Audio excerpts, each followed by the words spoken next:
Good morning, everyone, and welcome to the Cricket Castaway. I'm Nishant. I'm joined by Divyansh, and we are gonna talk about everything that happened in the Sri Lanka series and what's gonna come next. But first of all, how are you, Divyansh, and how's everything going on back home? Yeah, everything is going good, and we are also get being part of the Olympic frenzy, and also following up the Olympics in parallel to the India Sri Lanka cricket series. So yeah, all going good, and the weather is also really nice here. Yeah, awesome, awesome.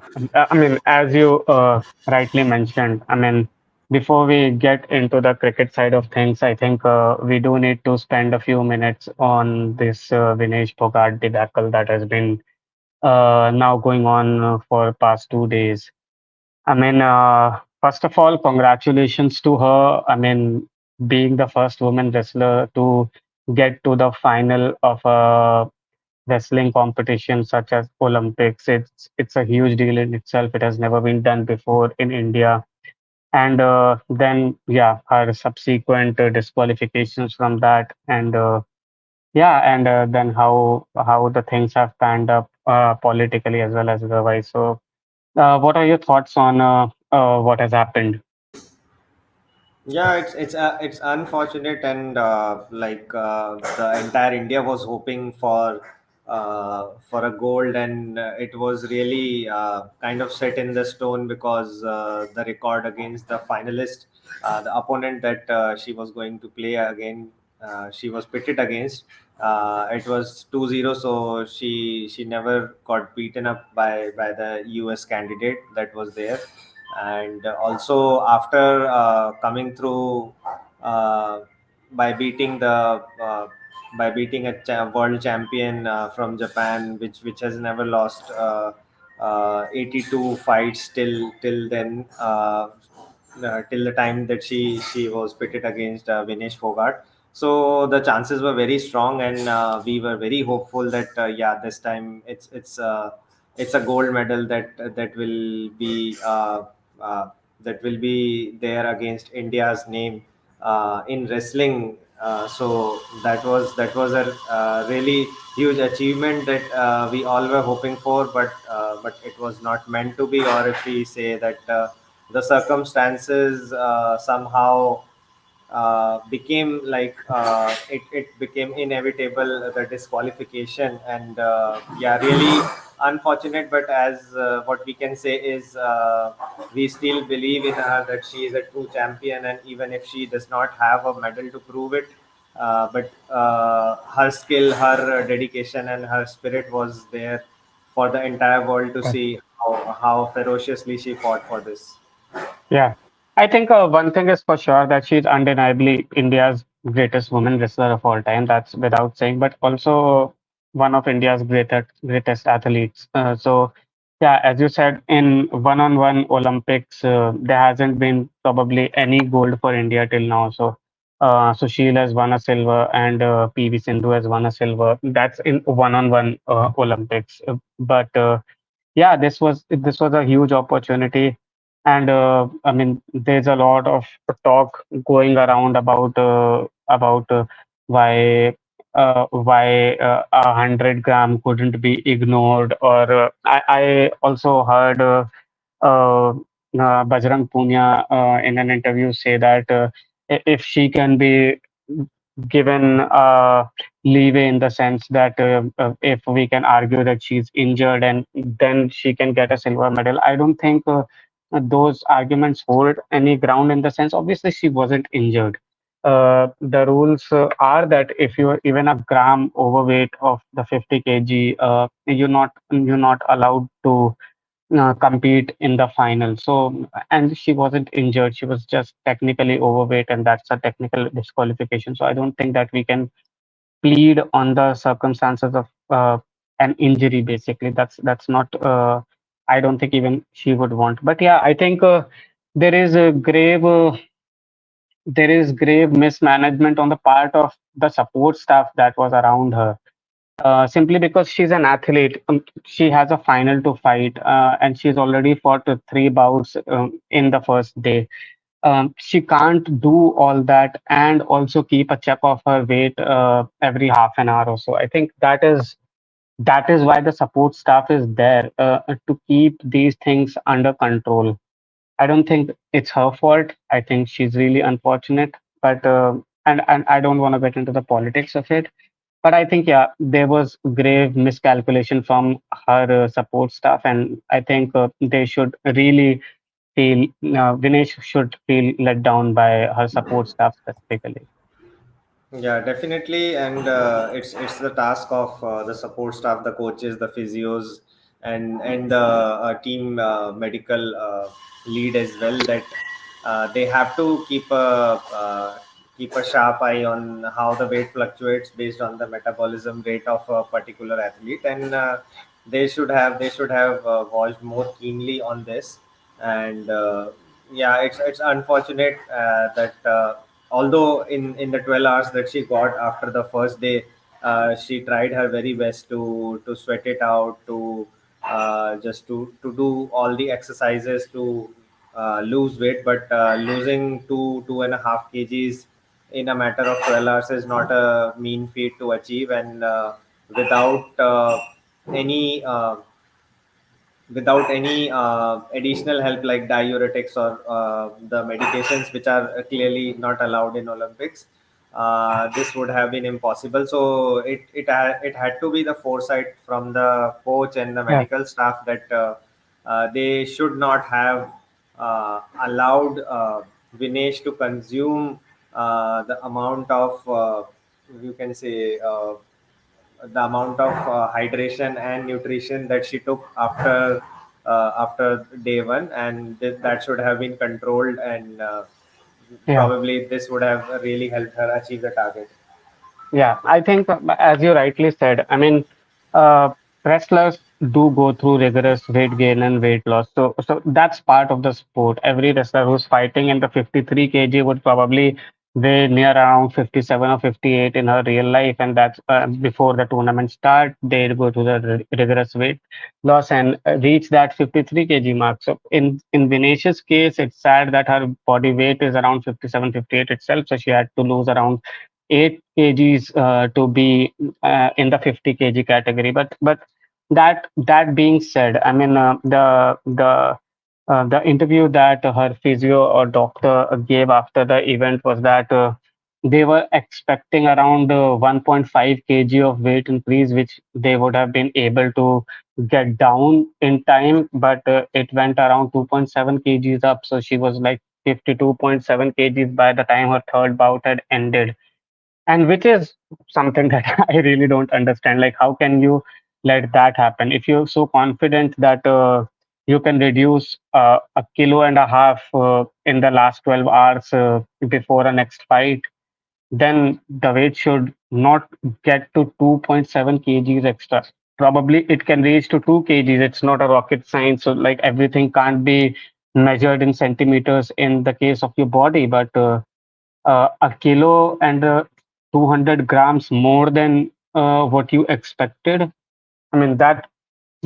I mean that has to be something that needs to be taken into account, and the nutritionists and the physios around her need to take responsibility for that, because it's certainly not her responsibility. She is there fighting a battle.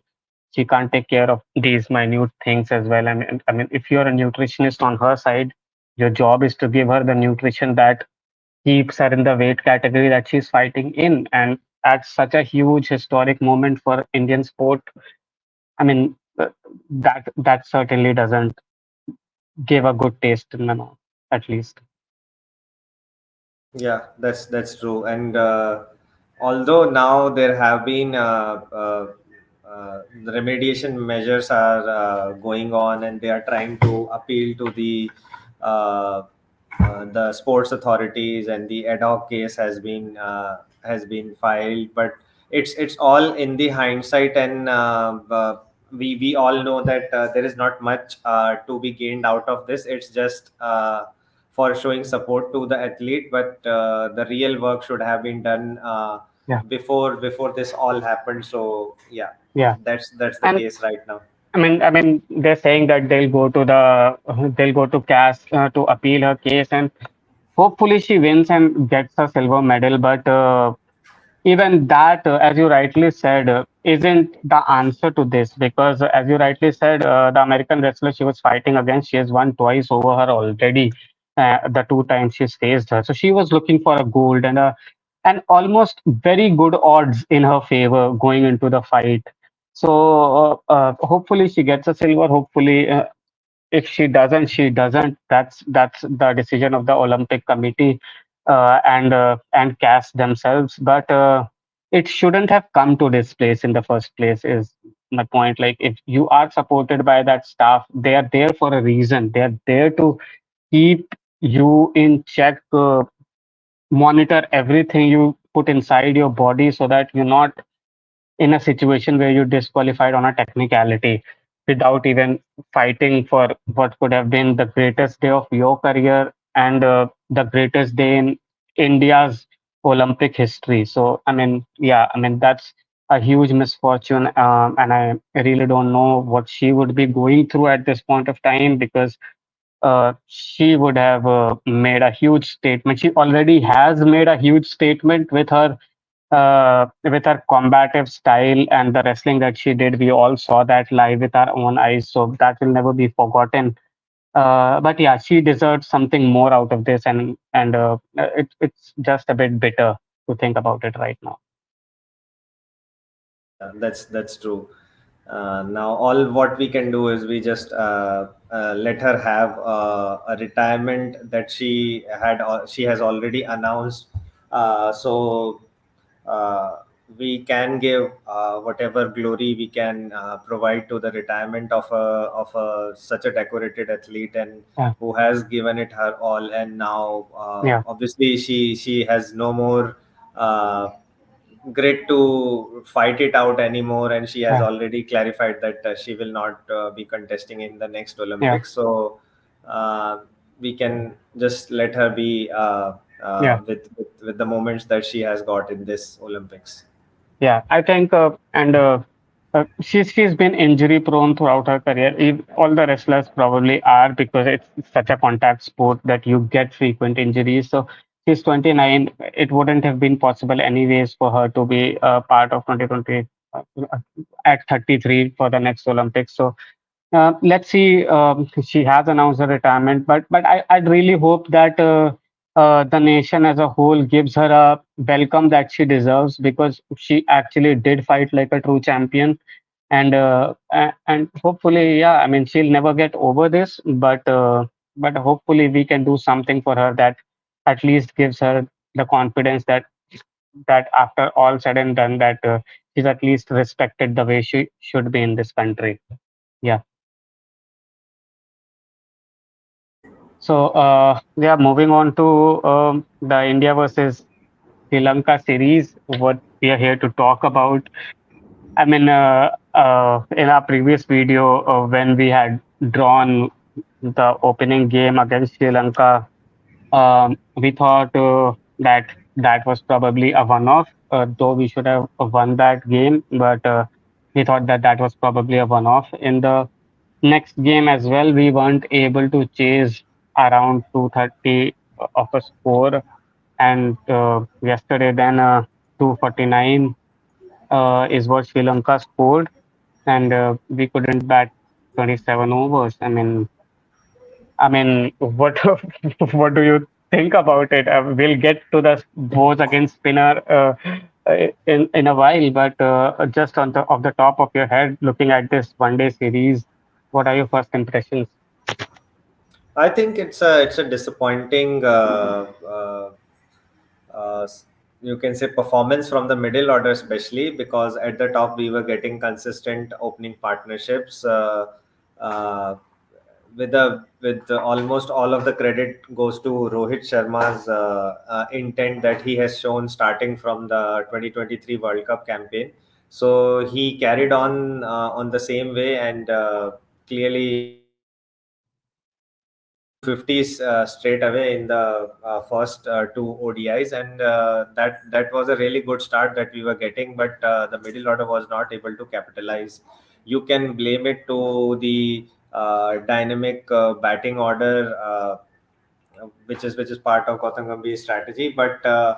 Uh, Nothing justifies a performance like this. Nobody would have expected this kind of a performance from the middle order of a champion team, who has been just through the who has won the T20 World Cup just 2 months ago, and who has been to the finals of the last ODI World Cup, which was merely in 8 months ago. So all these things, if you look at it.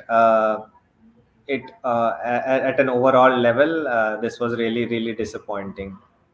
Yeah, I think it has opened up a can of worms in the sense that though it was Gambhir's first series, and we shouldn't nitpick as much on him. I think for his sake, at least, I think it's good that it happened in his first series, so he actually now understands the stakes that are there. So because the pressure will come on him as well, as much as it will come on Rohit and the team, it will come on him as well, and he should be ready for that because that's just part of job. It's the job description when you're coach of the Indian national team for cricket. Uh, but I think over the course of the series, specifically the ODI series, I think our batters were all below par. So before the series, we were hearing news like we were hearing mumblings that Rohit and Virat and the senior players probably didn't want to get into this series, but Gambhir called them all. He wanted to have a look at each and every one of them, and yeah, they did make themselves available for the series. I think the only one who can walk out of Sri Lanka with his head held high is Rohit Sharma. As you rightly said, he did give India quick starts, good starts. Shubman Gill didn't contribute as much as he would have wanted, but he was always there on the opposite end when it was always a 50 plus run partnership. And I think that's what you expect from your openers. You don't expect them to get hundreds in each and every outing that they go on. So I think we always got good starts in the first three games, but if we really have to nitpick on Rohit's innings as well, uh, it would just be that he was playing very good. He looked very confident. And we have known Rohit over the years to get those double hundreds and those huge, huge scores. And what has happened with specifically after we have decided to get on this new game model of being ultra aggressive all the time, he does give India good starts, and kudos to him. But more often than not, when there is 100 in the taking, he generally doesn't take it for the cause of the team. I would say that firsthand because he himself would want to take a bit of time on the crease and get to a milestone.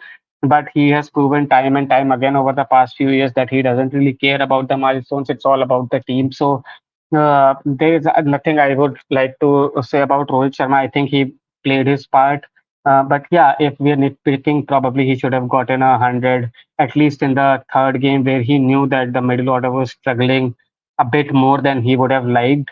I think he could have stayed a bit longer because he was the only one that was set at that point of time. So he could have gotten on a bit longer. Talking about Shubman Gill, for me, again, it was the third time that he got a start and couldn't convert. And he is now going through a phase, I think, which has come pretty early in his career because generally, when a star young batter comes into the India side for 2 3 years, it's just, we have seen that it's just the world at their feet, and then they start to get into that mid-career crisis kind of a phase, which looks like it's happening to Shubman Gill right now because you're never gonna get. Like a Gujarat belter in every match that you play, right? So you'll get different kind of pitches, but you have to score in all kinds of pitches. So he needs to, I think. uh, get a bit more consistent, because Yashasvi is waiting right in the corner. And if you don't get a bit more consistent, I think there is no places, no place is certain in this 11. But yeah, which is the elephant in the room, the batting skill against the spinners. I mean, what are you gonna say about that, man? Yeah, definitely. I was watching the press conference of Rohit Sharma as well, and it was great to see he was doing it all in Hindi, and really, really glad to hear someone chucking the taboo of speaking in English, and or maybe it was the only the Hindi bit that I saw, but it was pure. Uh, uh, 13 minutes of pure analysis, and how he felt about he opened his heart out in that press conference. And what he said was that we accept the fact that we were simply not good enough in this series as compared to Sri Lanka, and the way they played our spinners, we were not able to replicate that. So there was one point that he specifically highlighted, that the Sri Lankan players, likes of Fernando and Mendes. So what they did is they really scored uh, in the area of square of the wicket, and they were using sweeps very, very proactively and very effectively. And that's where the game plan of India cracked, that they were hoping the Sri Lankan players to use much more of their feet to counter against the spin, but that didn't really happen. They relied more on sweeping their way uh, out of the spinning overs, and that's where they scored heavily in the backward square leg and the mid on, and that's where India probably lagged, or you can say they missed a trick to utilize that skill of theirs, and that's where the major difference was, that Indian players were trying to Yeah, use more of their feet, and since they were not able to read the bowlers out of the hand, so there they were getting beaten again and again. If they would have used more of a sweep shot, then the things might have yeah. gone different. And this is no excuse, because as Rohit rightly said, that we are not foreign to slow pitches, turning pitches. We have been born and brought up on these kind of pitches only. We don't have any super fast or bouncy wickets in India, so this should have been countered in a better way, and that's where they lacked. I think, and kudos for Rohit to saying that, that obviously, I mean, it's unheard of talking of the fact that Indian batsmen aren't good against the spinners. Uh, but this is not a one-off phenomenon now. So we have seen this over the past 4 or 5 years now, that Indian batters do struggle a lot against the spinners, actually. So even in the England series, in the first or the second game that they almost ended up winning, the pitch was turning square, and Zach Crawley and Ben Duckett, they were employing sweeps and reverse sweeps all the way around. Ollie Pope played that magnificent knock in that test match, close to a double hundred, where he was using his reverse sweep to perfection to counter the Indian spinners. And when it came to Indian batting, I mean, good on Akshar Patel to bail us out a lot of the times during that series. But England didn't have that world class quality of spinners that India did, right? And still, Indian batsmen suffered a lot against those spinners. Happens a lot of time when we face Australia, and Nathan Lyon is on the other end. And yeah, obviously, Lyon is a world class spinner. I'll give it that. But even against the part timers, you can get your out against Travis Head and things like that. So it's been seen over the past 3 4 years that Indian batting skill against the spinners is going down. And what I feel, the basic reason behind that is there's so much international cricket on the calendar these days, that these players actually, once they get inside the international team, they don't get a chance to play Ranji ever again. They don't get the chance to play domestic cricket ever again. And what that means is the only time they're facing spinners is either in the nets when they're practicing, or in an international game. And when you're facing a spinner in the nets, you're probably facing Kuldeep and Chahal all the time. So you know already their variation and the kind of lengths they're gonna bowl. And so probably you are a bit used to them bowling against you. But when it comes to a spinner that you've not known, say in the case of Vander, say that happened in the second ODI, where he comes in and you were looking well on course to win that match, but he comes and then takes 6 wickets on the trot.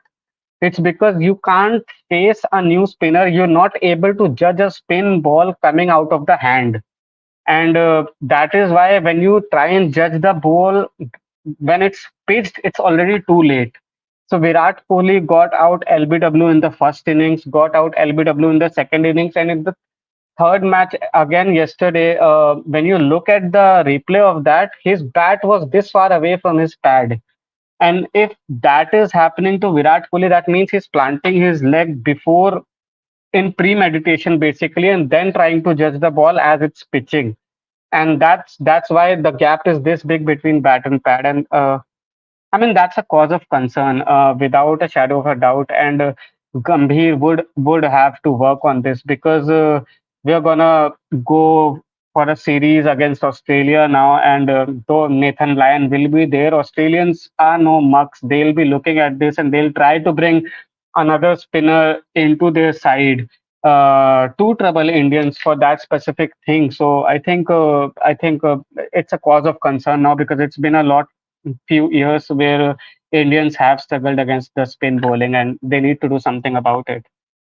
Yeah, definitely. So this started like around what I can recall is 2014 or 2015. Uh, After that, it was peak Kohli at that time, so we didn't saw it with Kohli.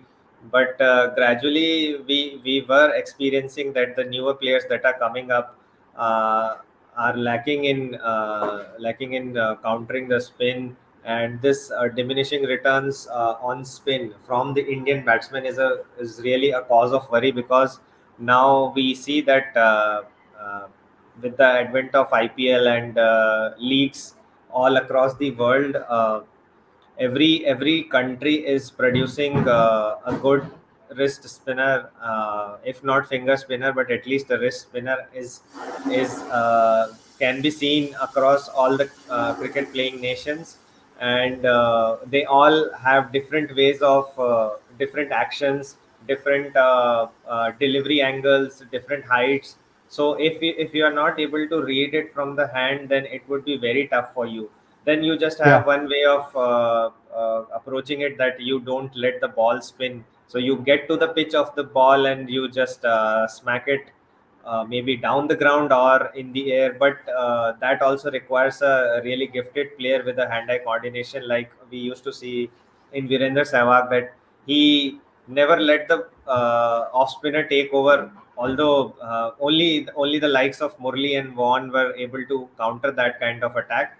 Otherwise, he would just smash all the spinners across the grounds. Like even in Melbourne, we have seen him smashing Stuart McGill all around the yeah, MCG. So these kind of scenarios are getting rarer right now. And yeah, I expected from the likes of Shreyas Iyer and Shubman Gill to do that job, but uh, unfortunately we didn't get to see that. Although Shreyas is a good player of spin, but we have not seen that long innings that kind of re-establish the fact that yes, he's the best player of spin that India has got. So he comes and yeah. he smacks two or three boundaries, but after that he either loses his concentration, loses his patience. I'm not sure, but that doesn't turn out into a long match-winning innings. Yeah, I mean, specifically on Shreyas, I mean, I would like to say here that though we all say, and it's been pretty prevalent in the news industry as well that Shreyas is India's best player against the spin, but we've hardly actually seen it in past 2 3 years because he did win an IPL as a captain, but his batting performance weren't the best in the world, right? And in the ODI World Cup, we where he scored really well. It were all batting wickets. It wasn't like a rank turner or something like that. And when those pitches have come into play, I have never seen Shreyas actually battle it out against the spinners. I've seen Akshar battle it out. I've seen KL Rahul battle it out.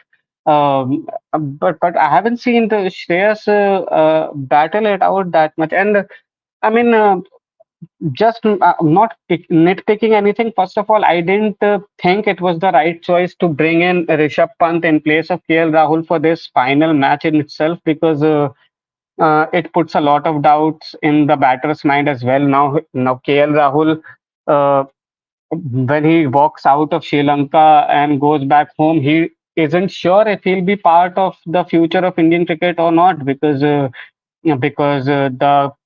prince that was promised basically after Dhoni has returned, and that means that KL find himself in a very very difficult situation, and he averages more than 50 in the middle order, and the kind of shot actually Rishabh played just walked out and kept walking towards the dressing room.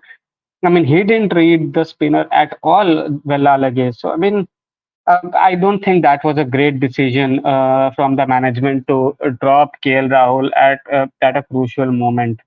Shivam Dube, we keep calling him the spin terminator, but over the course of the series, what we have seen is that he has gotten out time and time again to the spinners.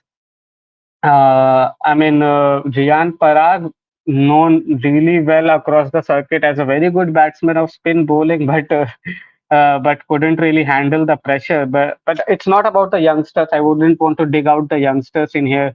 It had to be the. We were talking about the game before as well, when India were coming out to bat. We were talking that it has to be the top three who will one of those or two of them need to go on and make a big score, and it will probably had to be Rohit or Kohli if we were to win that match. And when both of them got out, I think it was curtains already because there's little signs to show from Shreyas or Rishabh, for that matter, to make us believe otherwise. And KL wasn't there.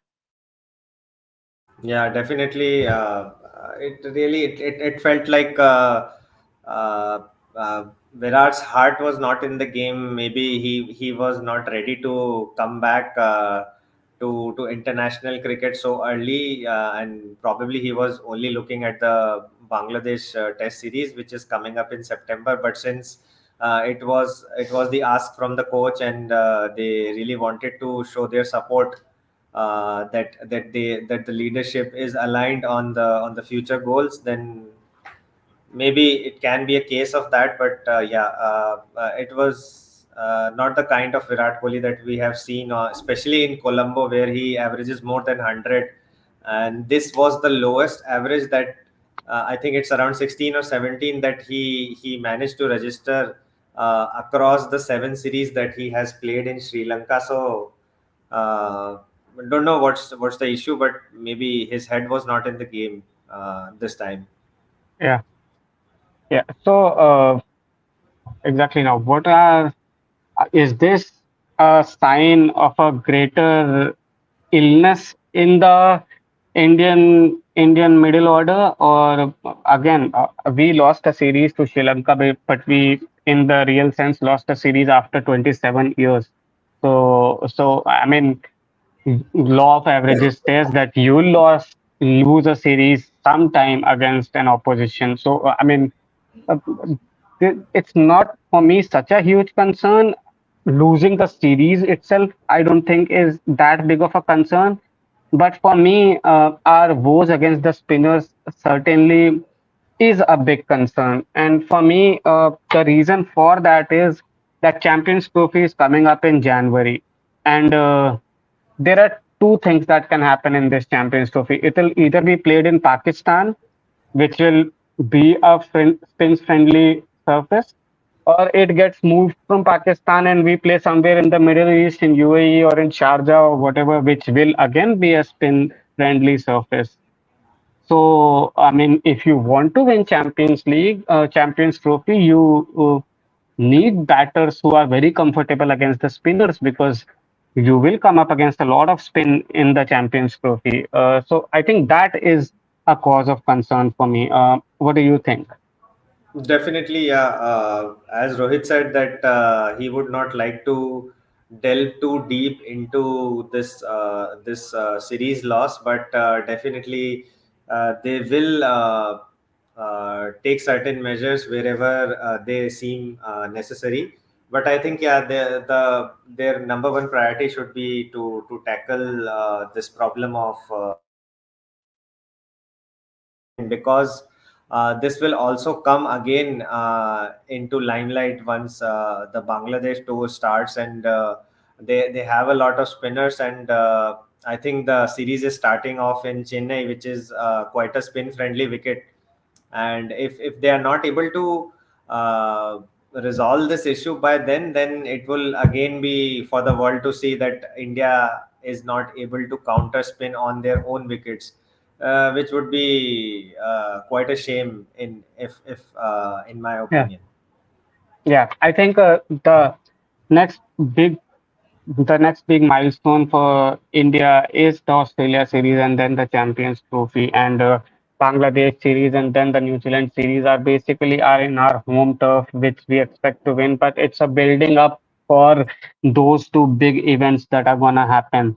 So I think, yeah, the decision, a strong decision needs to be taken in this front. If you feel like the current middle order isn't that potent enough against the spinner, probably Gautam Gambhir then actually has a decision to make, because we keep seeing all this young talent that's blossoming in this country through the IPLs and everything. And but if they are not put in a situation where they're performing in this blue jersey, I mean, then that's not really fair on them, because if this continues to happen and the wars against the spinners for middle order continues to exist, we don't have a Pujara anymore to to bail us out of these situations every time. Rahane did it so very often for us in the past, but we don't have those two in the middle order anymore.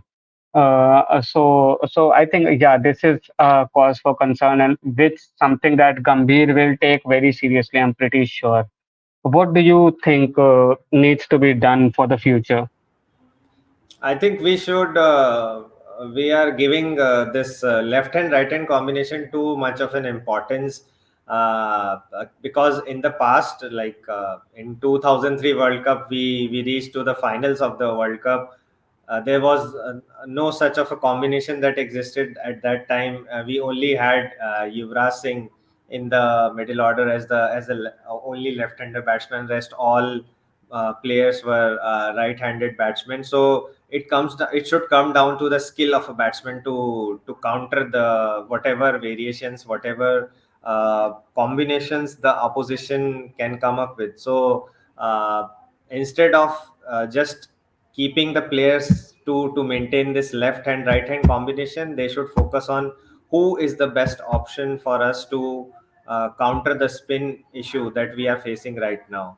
If it is someone who is not right now in the squad of 16, then that guy should come in instead of a Riyan Parag, or instead of you can say Rishabh Pant. Even if someone is out there who can play better against the spinners, because uh, right now there is a new crop of spinners coming up from every country, and we cannot just simply bail out on the fact that this was the first time we were facing this spinner, and this is kind of a mystery spinner for us, and so we couldn't counter that. That would be too shallow of a excuse to provide. So I think they should focus on who has the right talent, right skills to be in the team, rather than just giving too much importance on the left and right hand combination.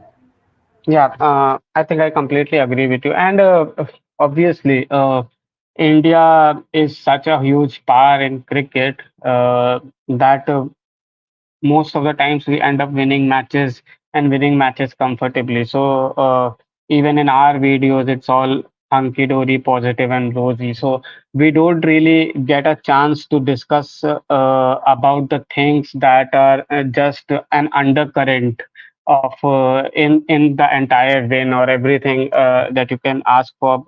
So when we do get a chance to actually have a look at what has happened, I mean, we should do. And um, Gambhir, I'm pretty sure, will take this very seriously because, as you rightly said, it's not about the left hand right hand combination. Because even we're not talking about the 2003 World Cup, but let's go 7 months back. I mean, when we were in another World Cup ODI final, and the top five batters were all right-handers even then.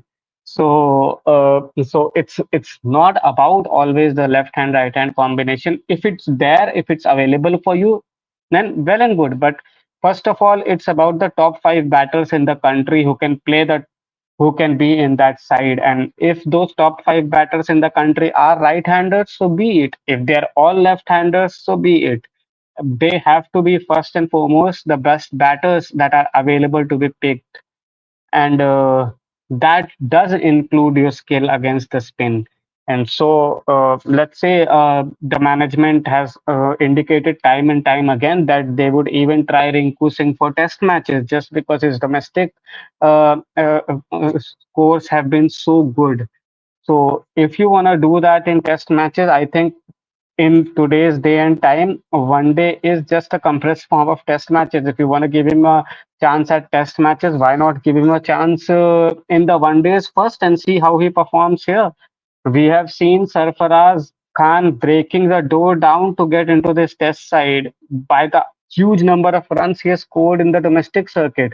I think we can find a place for a batter like that who is really genuinely good against the spinners in the starting 11, because you get great batting starts from Rohit, you get great starts from Shubman. There is your Virat out there at number three, and Sarfaraz doesn't have a strike rate of these guys, but when he's playing in the middle order in an ODI game, he probably doesn't need a strike rate of 200 or 180. So, I mean, a guy like that can be given a chance. So, because you will find yourself in a situation again sooner rather than later when you are touring in the Champions Trophy. You will find a game where a spinner who you haven't played before comes out and you can't read him off the hand, and he just goes ahead and destroys your entire batting order and takes the 6 wickets again, like Vandersay did in this second game, and like Villalage has been doing in the first three games. So I mean, you can't ignore this, and you need to be ready for eventualities like these, because in a knockout tournament, if you have one bad day, you're out.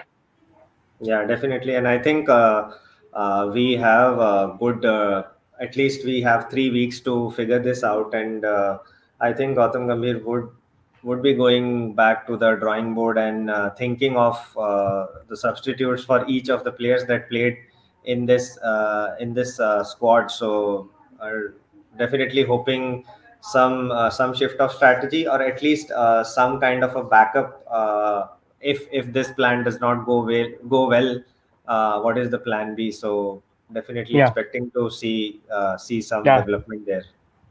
Yeah, and I genuinely believe that in this one day team right now, apart from Rohit's and Virat's position, I think every other slot is up for grabs. Simply because Rohit and Virat will now only play tests and one days.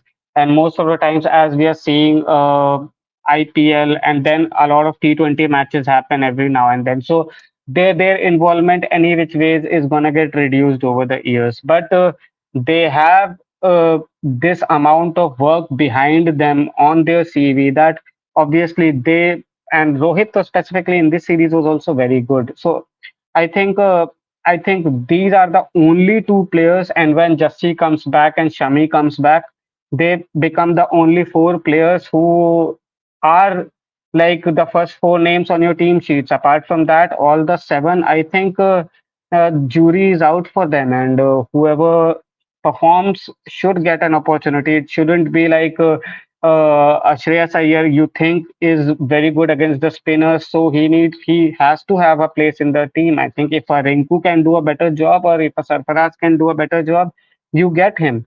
If you think Rishabh Pant is doing a good job, keep him. Otherwise, if you think no, even KL isn't doing a good job, find a Sanju Samson or some another keeper.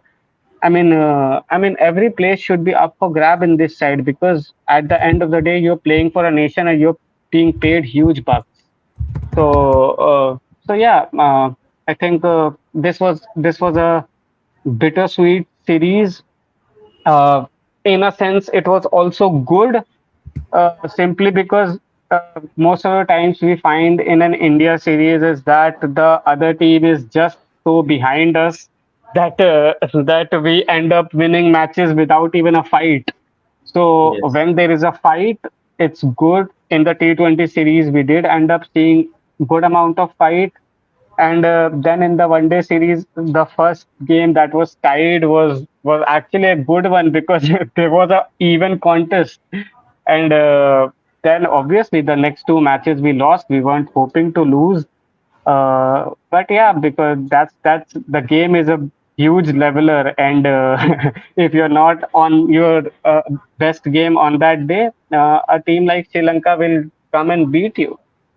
Definitely, yeah, and especially on their home turf, they are a side to be side not to be considered any lesser. So that's what is for this, and rightly said, for the upcoming Test series, you look at the best options that have performed well in the past. Even someone like Dhruv Jurel should not be Yeah, ignored just because Rishabh and KL are back. yeah, So you cannot simply ignore a guy like Dhruv yeah, Jurel, who bailed out India from such a precarious situation and yeah, played a solid hand with the lower order and won the match for India. So these yeah, are the kind of things that you should consider. yeah. Yeah.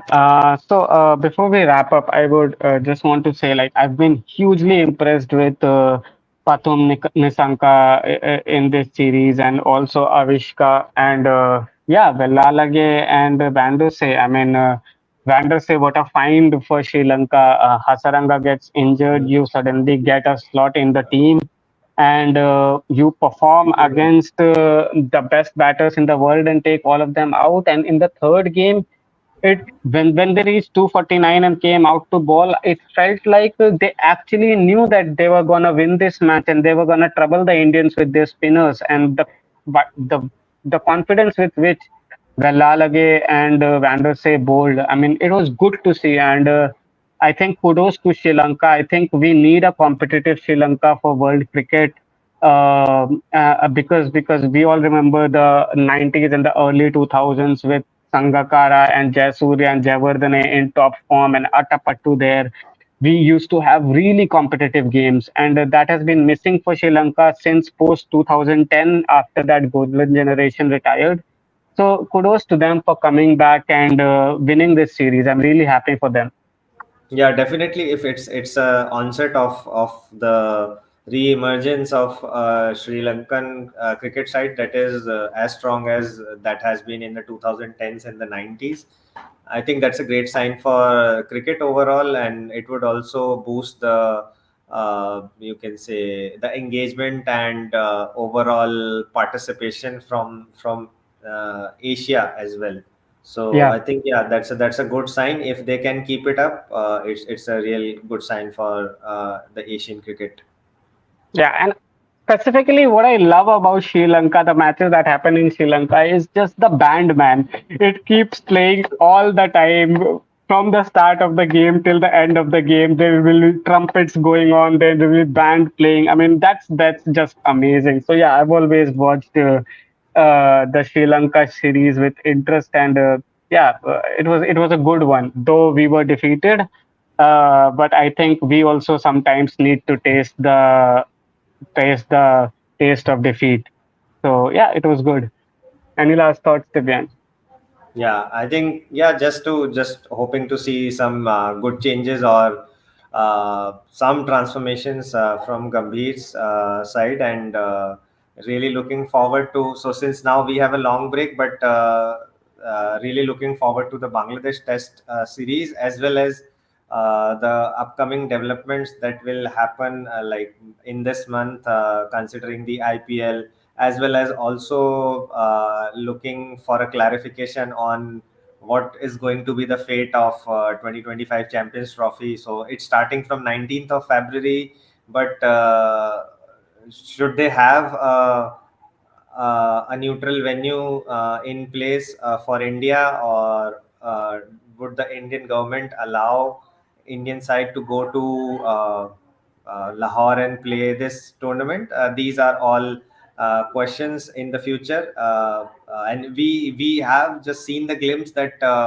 I was reading on Crickbuzz that while allotting the overall budget for the tournament, so ICC has kept some amount of reserve just to allocate a neutral venue, although they have not zeroed down the venue yet, but they have this in the back of their mind that they might have to go this way, that there has to be a neutral ground Yeah, available for India to participate in this. So yeah, yeah, looking forward yeah. to all these clarifications in the future. Yeah, but yeah, probably it will be a neutral venue, and probably we'll play at a neutral venue somewhere in the Middle East. But I would actually really hope that we go to Pakistan and play. That'll be just such a huge thing for the game.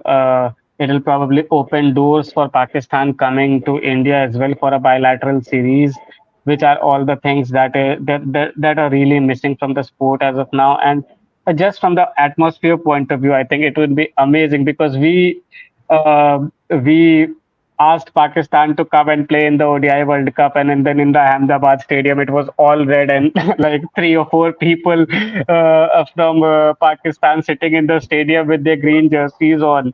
I think let's expose India to that atmosphere as well for once, and see how it's like to play with a sea of green where only few blue jerseys are there at your side, and see if you can handle the pressure. I think it would be exciting if we can go there and play. But yeah, I Yeah, think it will be in a neutral venue. sure, sure. Yeah, that would be good. Yeah. So, guys, I think this is the Cricket Castaway. Keep liking, sharing, subscribing, keep up the love, and press the bell icon so that you don't miss any new video that we update. And yeah, bye for now. Thank you. Have a great day. Bye. Thank you.